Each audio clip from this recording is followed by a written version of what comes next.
എറണാകുളം മഹാരാജാസ് കോളേജിലെ വിദ്യാർത്ഥി സംഘർഷത്തിൽ 21 പേരെ സസ്പെൻഡ് ചെയ്തു. KSU ഫ്രറ്റേണിറ്റി SFI പ്രവർത്തകരായിട്ടുള്ള വിദ്യാർത്ഥികൾക്കെതിരെയാണ് നടപടി. വിവിധ സംഘർഷങ്ങളുമായി ബന്ധപ്പെട്ട് 8 കേസുകളാണ് പോലീസ് രജിസ്റ്റർ ചെയ്തിട്ടുള്ളത്.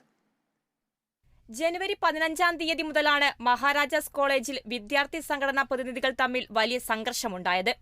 13 KSU ഫ്രറ്റേണിറ്റി പ്രവർത്തകരെയും 8 SFIക്കാരെയുമാണ് സസ്പെൻഡ് ചെയ്തിരിക്കുന്നത്. അന്വേഷണ കമ്മീഷൻ റിപ്പോർട്ട് സമർപ്പിക്കുന്നതുവരെയാണ് സസ്പെൻഷൻ. ഈ കാലയളവിൽ സസ്പെൻഷൻ നേരിട്ട വിദ്യാർത്ഥികൾ ക്യാമ്പസിനുള്ളിൽ പ്രവേശിക്കരുതെന്നാണ് ഉത്തരവിൽ പറയുന്നത്. SFI യൂണിറ്റ് സെക്രട്ടറിയെ കുത്തിയ സംഭവത്തിൽ 15 പേർക്കെതിരെയാണ് പോലീസ് കേസെടുത്തിരിക്കുന്നത്. KSU ഫ്രറ്റേണിറ്റി പ്രവർത്തകർക്കെതിരെയാണ് കേസ്. വധശ്രമമടക്കം 9 വകുപ്പുകളാണ് പ്രതികൾക്കെതിരെ ചുമത്തിയത്.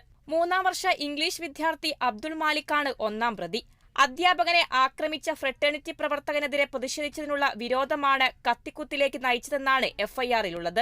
അതേസമയം കോളേജിലെ സംഘർഷത്തിനെ തുടർന്ന് കോളേജ് അനിശ്ചിതകാലത്തേക്ക് അടച്ചിടാൻ തീരുമാനിച്ചതിന് തൊട്ടുപിന്നാലെ Maharajas college principal doctor VS ജോയിയെ സ്ഥലം മാറ്റിയിരുന്നു. PTA, അധ്യാപകർ, പോലീസ്, വിദ്യാർത്ഥി സംഘടനാ പ്രതിനിധികൾ എന്നിവർ ചേർന്ന് നടത്തിയ ചർച്ചയെ തുടർന്നാണ് കോളേജ് വീണ്ടും തുറന്നത്.